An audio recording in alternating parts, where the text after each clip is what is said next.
আসসালামু আলাইকুম। এই পর্বে আমরা অ্যালডিহাইড কিটোন শনাক্তকরণ করব এবং অ্যালডিহাইড কিটোন কিভাবে পার্থক্যকরণ করতে হয় সেই প্রক্রিয়াগুলো দেখব। অ্যালডিহাইড কিটোন শনাক্তকরণ করার জন্য আমরা যে গ্রুপ রিয়েজেন্টগুলো ব্যবহার করি সেটা হচ্ছে 2,4-DNPH। আর অ্যালডিহাইড কিটোন যখন আমরা পার্থক্যকরণ করতে যাব তখন আমরা দুইটা টেস্ট দেখব স্পেসিফিকভাবে। একটা হচ্ছে টলেন-বেকারক টেস্ট আর একটা হচ্ছে ফেলিং দ্রবণ টেস্ট। চলো আমরা আস্তে আস্তে ব্যাপারগুলো দেখার চেষ্টা করি।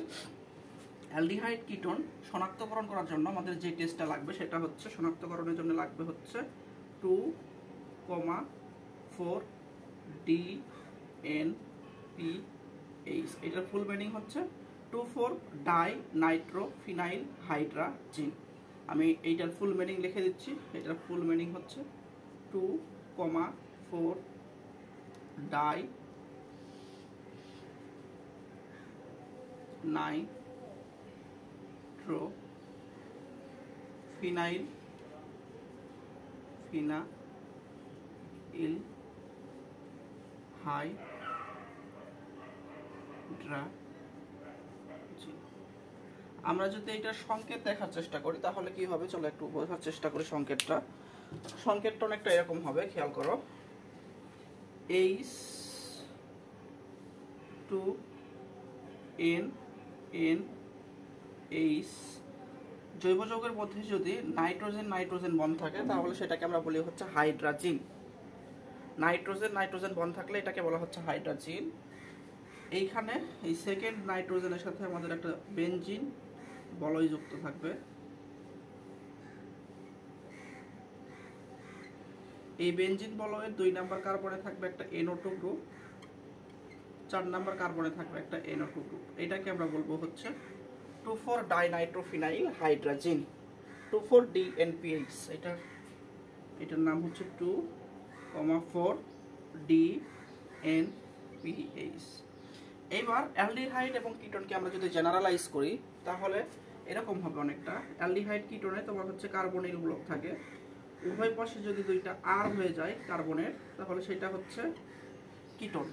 দুই পাশে 2টা R থাকলে কিটোন। আর যদি যে কোনো একটা পাশে R এর পরিবর্তে H চলে আসে সেটা উপরেও হইতে পারে অথবা নিচেও হইতে পারে। যদি এরকম ঘটনা ঘটে তাহলে সেটাকে আমরা বলবো হচ্ছে অ্যালডিহাইড। হোক অ্যালডিহাইড বা হোক কিটোন, সেখানে আমরা হচ্ছে কার্বনিল ব্লক দেখতে পাবো। হোক অ্যালডিহাইড বা হোক কিটোন, সেখানে তোমরা দেখতে পাবা হচ্ছে কার্বনিল মূলক। কার্বনিল মূলকের যে অক্সিজেনটা আছে সেই অক্সিজেনটা হাইড্রোজেনে বিদ্যমান। এই যে এখানে 2টা হাইড্রোজেন দেখতে পাচ্ছ, সেই হাইড্রোজেনের সাথে বিক্রিয়া করে 1 মোল পানি উৎপন্ন করবে। এই ধরনের বিক্রিয়াকে আমরা বলি হচ্ছে ঘনীভবন বিক্রিয়া। এই ধরনের বিক্রিয়ার নাম হচ্ছে কনডেনসেশন রিঅ্যাকশন, ঘনীভবন বিক্রিয়া। যেই বিক্রিয়ায় 2টা বিক্রিয়ক বিক্রিয়া করে নতুন একটা উৎপাদ তৈরি করবে এবং মাঝখানে 1 মোল পানি বের হয়ে যাবে, তাকে আমরা বলি হচ্ছে ঘনীভবন বিক্রিয়া। খেয়াল করো, এখানে কার্বনিল মূলকের অক্সিজেন, এই যে অক্সিজেন, আর এখানে হাইড্রোজেন, এই 2টা অংশ বের হয়ে যাবে। কি আকারে বের হয়ে যাবে? এই 2টা অংশ বের হয়ে যাবে হচ্ছে পানি উৎপন্ন করবে, H2O। ঠিক আছে? এইবার খেয়াল করো, এইখানে কার্বন থেকে যখন অক্সিজেন বের হয়ে যাচ্ছে তখন কার্বনে 1টা হাত 2টা হাত বের হয়ে যাচ্ছে। আর যখন নাইট্রোজেন থেকে 2টা হাইড্রোজেন বের হয়ে যাচ্ছে তখন এইখানে 2টা হাত ফাঁকা হচ্ছে নাইট্রোজেনের। এইখানে নাইট্রোজেনের 2টা হাত যেটা ফাঁকা রয়েছে, আর এই যে এখানে কার্বনের 2টা হাত, যে 2টা হাত ফাঁকা রয়েছে সেই 2টা হাত পরস্পরের সাথে যুক্ত হয়ে যাবে। ব্যাপারটা এরকম যে কার্বনের 2টা হাত ফাঁকা হয়েছে, নাইট্রোজেনের 2টা হাত ফাঁকা হয়েছে, এই 2টা হাত পরস্পরের সাথে যুক্ত হয়ে একটা দ্বিবন্ধন তৈরি করবে এবং প্রোডাক্টটা দেখতে হুবহু সেম থাকবে, শুধু মাঝখানে অক্সিজেন আর হাইড্রোজেনকে আমরা বাদ দিয়ে লিখবো। তাহলে প্রোডাক্টটা কেমন হবে চলো আমরা একটু লেখার চেষ্টা করি। উপরে ছিল R অথবা হাইড্রোজেন, এখানে ছিল হচ্ছে কার্বন, নিচে ছিল R অথবা হচ্ছে হাইড্রোজেন। R গ্রুপগুলোকে বলা হয় অ্যালকাইল গ্রুপ। ঠিক আছে? তারপর এখানে কার্বনের সাথে তোমার নাইট্রোজেনের ডাবল বন্ড, এরপরে আবার একটা নাইট্রোজেন, সেই নাইট্রোজেনে একটা হাইড্রোজেন, এরপরে একটা ফিনাইল গ্রুপ যুক্ত ছিল। ফিনাইল গ্রুপটাকে আমরা দিয়ে দিচ্ছি এবং ফিনাইল গ্রুপের 2 নাম্বার পজিশনে ছিল নাইট্রো গ্রুপ, 4 নাম্বার পজিশনে ছিল হচ্ছে নাইট্রো গ্রুপ। এই যে উৎপাদটা তৈরি হইলো, এই উৎপাদের তুমি টেস্ট টিউবের তলায় হলুদ কমলা অধক্ষেপ দেখতে পাবা। এই উৎপাদের নাম হচ্ছে 2,4-ডাইনাইট্রোফিনাইল-হাইড্রাজিন। আমি লিখে দিচ্ছি 2,4-ডাই নাইট্রো ফিনাইল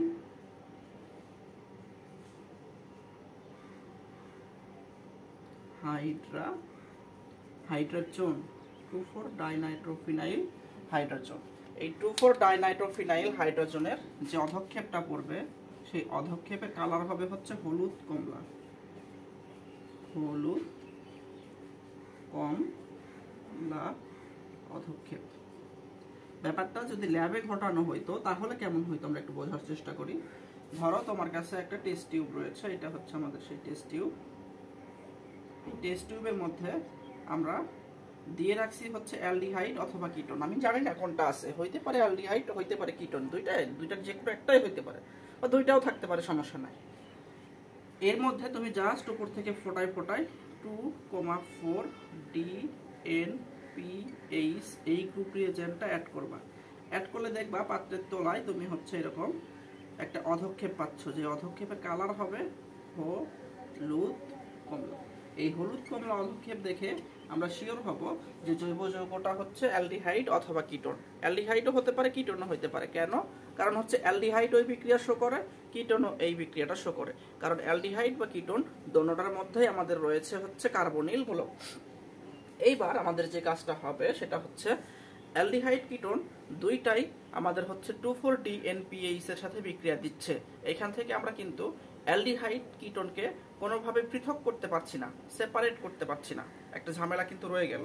ধরো এটা আমাদের সেই টেস্ট টিউব, এইখানে আমরা হচ্ছে অ্যালডিহাইড অথবা কিটোন আছে, আমি জানি না কোনটা আছে, একজ্যাক্ট শিওর জানি না।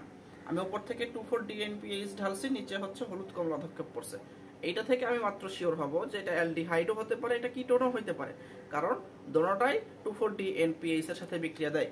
আমরা এখন শিওর হওয়ার জন্য বা দুইটাকে সেপারেট করার জন্য যে কোনটা আসলে অ্যালডিহাইড কোনটা কিটোন সেই টেস্টটা আমাদের করতে হবে। এবার খাতায় হেডিং দিবা হচ্ছে অ্যালডিহাইড কিটোনের তোমার সেপারেশন টেকনিক বা সেপারেশন বিক্রিয়া অথবা পৃথকীকরণ বিক্রিয়া। এই পৃথকীকরণ বিক্রিয়া হচ্ছে তোমার দুইটা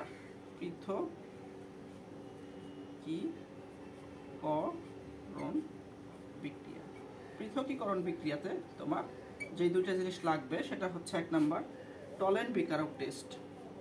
খাতায় লিখে নাও, টলেন বিকারক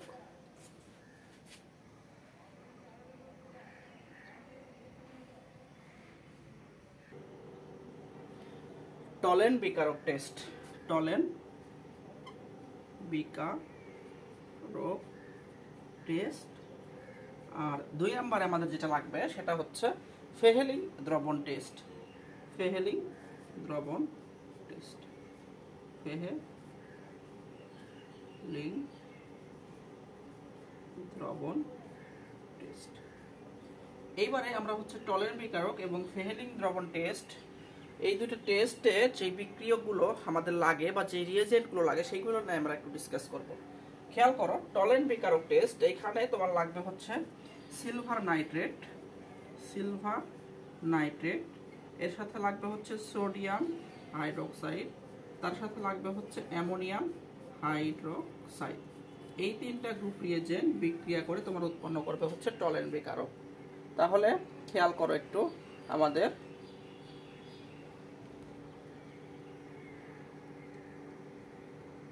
দেখতে পাচ্ছ আশা করি। আর ফেহেলিং দ্রবণ তোমার প্রস্তুত হয় হচ্ছে তোমার কপার সালফেট লাগবে এখানে, কপার সালফেট। খেয়াল করে একটু, ফেহেলিং দ্রবণ তৈরি করতে লাগবে হচ্ছে কপার সালফেট, সাথে হচ্ছে রচিলি লবণ। রচিলি লবণ জিনিসটা কি? রচিলি লবণ হচ্ছে তোমার হচ্ছে সোডিয়াম পটাশিয়াম টার্টারেট। এটা অনেকটা এরকম COOH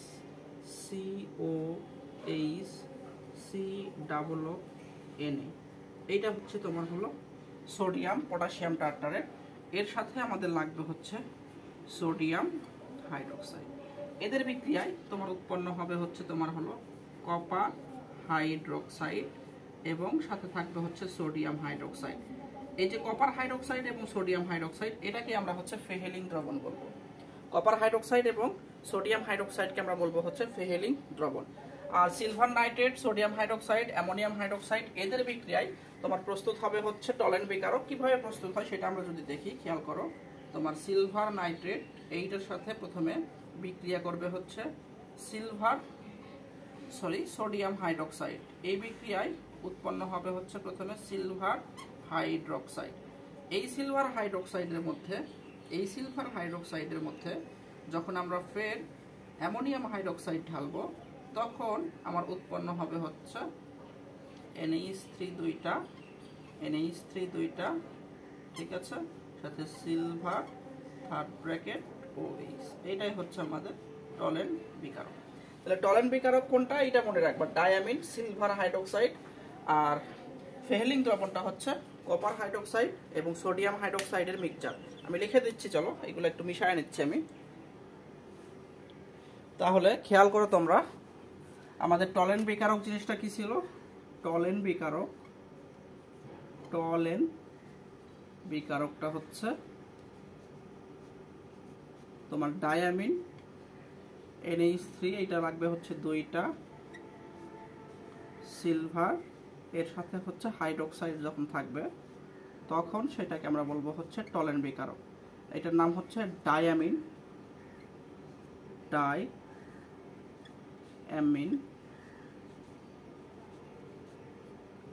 সিলভার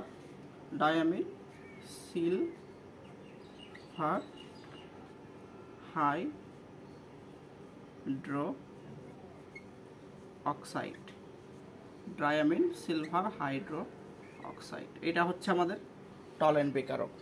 এটা মনে রাখবা, এটা হচ্ছে তোমার দুর্বল জারক বা মৃদু জারক। এটা কি? এটা হচ্ছে মৃদু জারক, দুর্বল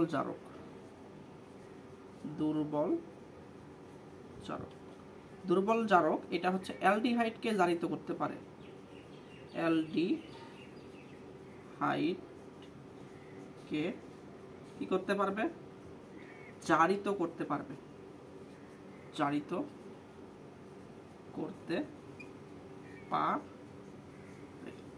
এটা কিটোনকে জারিত করতে পারে না, কিন্তু এটা মনে রাখো। এটা অ্যালডিহাইডকে জারিত করতে পারে, কিন্তু কিটোনকে জারিত করতে পারে না।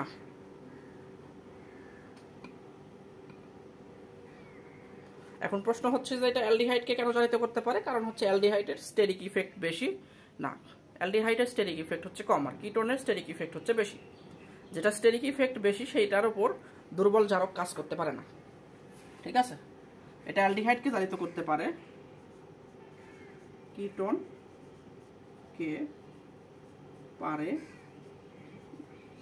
ঠিক আছে? এবার আমরা যদি বিক্রিয়ার সাহায্যে ব্যাপারটা বোঝার চেষ্টা করি তাহলে কি হবে খেয়াল করো। আমরা একটা অ্যালডিহাইড নিয়ে নিচ্ছি, CH3CHO, এটা হচ্ছে ইথানল। এর মধ্যে আমরা টলেন বিকারক দিব, NH3 দুইটা, এর সাথে হচ্ছে silver third bracket OH। Diamine silver hydroxide যখন আমরা দিব তখন অ্যালডিহাইডের সাথে বিক্রিয়াটা ঘটবে। বিক্রিয়া ঘটে তুমি দেখবা টেস্ট টিউবে তৈরি হবে হচ্ছে সিলভার দর্পণ, সিলভার মিরর তৈরি হবে, ঠিক আছে? এর সাথে বাই প্রোডাক্ট হিসেবে উৎপন্ন হবে হচ্ছে পানি, সাথে উৎপন্ন হবে হচ্ছে অ্যামোনিয়া, এর সাথে উৎপন্ন হবে হচ্ছে অ্যামোনিয়াম অ্যাসিটেট। এর সাথে কি উৎপন্ন হবে? Ammonium acetate. অ্যামোনিয়াম অ্যাসিটেটটা হচ্ছে CH3COONH4, এটা হচ্ছে ammonium acetate. Aldehyde diamine silver হাইড্রোক্সাইডের সাথে বিক্রিয়া করলো, বিক্রিয়া করে পাত্রের তলায় বা পাত্রে হচ্ছে সিলভার দর্পণ তৈরি করছে। এই সিলভার দর্পণ দেখে আমরা বুঝবো হচ্ছে তোমার টেস্ট টিউবের মধ্যে ছিল হচ্ছে অ্যালডিহাইড। এইবার আমরা যদি কিটোনের সাহায্যে বিক্রিয়া দিই, ধরো আমরা একটা অ্যাসিটোন নিলাম পাত্রের মধ্যে, CH3CO, CH3, এটা হচ্ছে কিটোন। এটা স্টেরিক ইফেক্ট বেশি কারণ দুই দিকে দুইটা আর গ্রুপ থাকে, ঠিক আছে?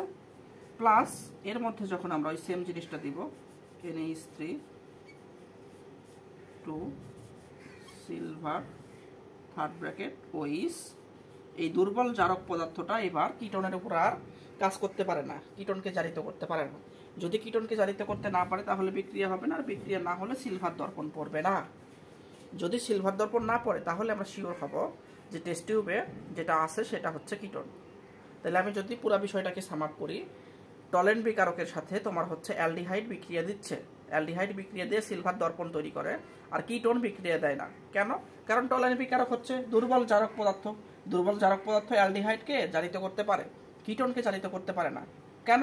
কারণ অ্যালডিহাইডের স্টেরিক ইফেক্ট কম, এর দুই পাশে দুইটা অ্যালকাইল গ্রুপ থাকে না, কিন্তু কিটোনের দুই পাশে দুইটা অ্যালকাইল গ্রুপ থাকে। অ্যালকাইল গ্রুপগুলো থাকার কারণে স্টেরিক ইফেক্ট বা স্থানিক বাধা বেশি হয়ে যায়। এই ব্যাপারটা সেনাবাহিনীর সাথে চিন্তা করবা, যে দুই দিকে দুইটা সেনাবাহিনী আছে, তাহলে এখানে আক্রমণ করা কঠিন, আর এদিকে এক পাশে সেনাবাহিনী আছে শুধুমাত্র, তাহলে এখানে আক্রমণ করাটা হচ্ছে সহজ। আক্রমণ করা সহজ হইলে বিক্রিয়া সহজেই হবে, আর আক্রমণ করা কঠিন হইলে বিক্রিয়াটা সহজে ঘটবে না। আমার মনে হয় ব্যাপারটা বুঝাইতে পারছি। এইবার আমরা যেটা দেখবো সেটা হচ্ছে ফেহেলিং দ্রবণ টেস্ট। 2 নাম্বার টেস্ট, এটা হচ্ছে তোমার ফেহেলিং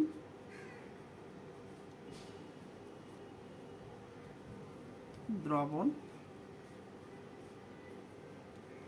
টেস্ট। খেয়াল করো ফেহেলিং দ্রবণ টেস্ট জিনিসটা কি। ফেহেলিং দ্রবণ টেস্ট হচ্ছে তোমার ফেহেলিং দ্রবণের সাহায্যে অ্যালডিহাইড এবং কিটোনকে পৃথকীকরণের বিক্রিয়া। ঠিক আছে, অ্যালডিহাইড কিটোনকে আমরা হচ্ছে পৃথক করব ফেহেলিং দ্রবণের সাহায্যে। তো আমরা হচ্ছে ওই আগের মতো ফেহেলিং দ্রবণ কোনটা, ফেহেলিং দ্রবণটা লিখে দিচ্ছি। ফেহেলিং দ্রবণ হচ্ছে copper hydroxide plus sodium hydroxide, এটার মিক্সচার। এটা হচ্ছে দুর্বল জারক পদার্থ, এটা অ্যালডিহাইডের সাথে বিক্রিয়া করবে। অ্যালডিহাইড হিসাবে আমরা আগের মতোই নিয়ে নিচ্ছি CH3CHO, ইথানলকে নিলাম। এখান থেকে বিক্রিয়া শেষে উৎপন্ন হবে হচ্ছে কিউপ্রাস অক্সাইডের লাল অধক্ষেপ। যেমন অধক্ষেপ, লাল অধক্ষেপ, কিউপ্রাস অক্সাইডের হচ্ছে লাল অধক্ষেপ করবে টেস্ট টিউবে। এর সাথে তোমার বাই প্রোডাক্ট হিসাবে উৎপন্ন হবে হচ্ছে পানি, সাথে উৎপন্ন হবে হচ্ছে তোমার সোডিয়াম অ্যাসিটেট। ঠিক আছে, এইটা উৎপন্ন হবে।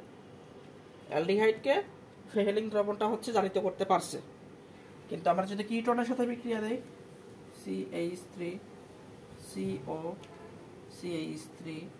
প্লাস কপার হাইড্রোক্সাইড, এর সাথে দিলাম আমরা হচ্ছে সোডিয়াম হাইড্রোক্সাইড, তাহলে তোমরা দেখবা বিক্রিয়াটা ঘটবে না। আর যদি বিক্রিয়া না ঘটে তাহলে তোমার টেস্ট টিউবে কিউপ্রাস অক্সাইডের লাল অধক্ষেপ পড়বে না। যদি লাল অধক্ষেপ না পড়ে তাহলে তুমি শিওর থাকবা যে টেস্ট টিউবে যেটা আছে সেটা হচ্ছে কিটোন।